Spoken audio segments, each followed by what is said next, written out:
Next we have candidate for Attorney General, Andrea Campbell. Thank you.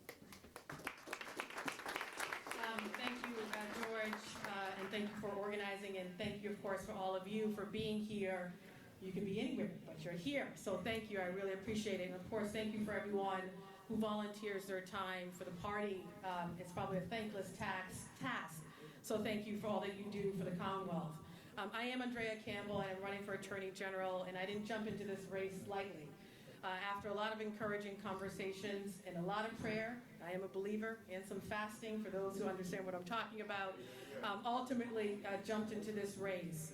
And I know and understand, frankly, that we're living in some really dark times, and that there are families, of course, struggling. There are families probably in this room that are struggling and suffering as we all gather. But I jumped into the race because I know that, frankly, we live in the best state in the Commonwealth in the nation. And I am living proof of that. This is the state, and of course I'm born and raised in Boston, the city as well, that gave me everything to be successful and to become a lawyer. I, frankly, a young girl growing up in public housing with a family torn apart by incarceration, poverty, and crime. All of my biological parents, all of my biological grandparents are deceased. I still have relatives who are incarcerated and behind the wall. And yet, I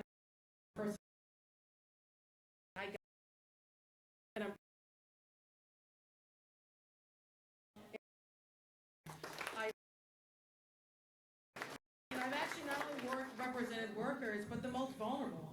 I started my career working at a local nonprofit providing children with services in education cases, especially students who had disabilities. I worked in state government as an attorney for Governor Deval Patrick, moving equity, of course, forward in the state. I worked at a regional planning agency, advancing regional equity, which I think is significantly important.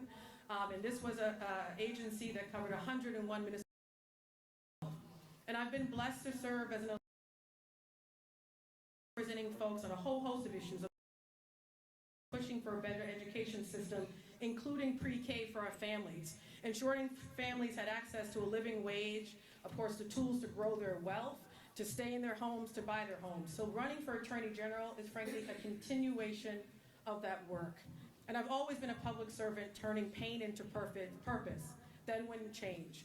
This office is not just the top cop and the law enforcement official in the state. That is important. It is also an office that can move the needle forward on a whole host of issues. And as Attorney General is blessed to become the next one and to earn your support and vote in this race, I would move for fundamental change and progress.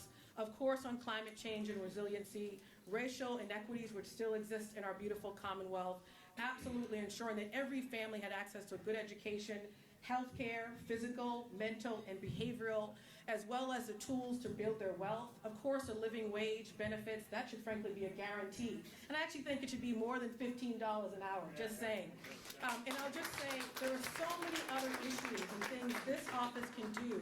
My goal is not just to build a grassroots campaign and to be in every zip code in every county, not just Suffolk County, but every county in the Commonwealth.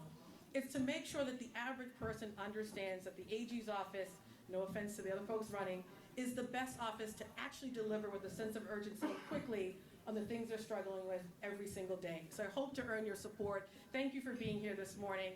If you want to join my team, please do. We need help caucusing, signatures, all of that. But thank you for having me this morning. Thank you.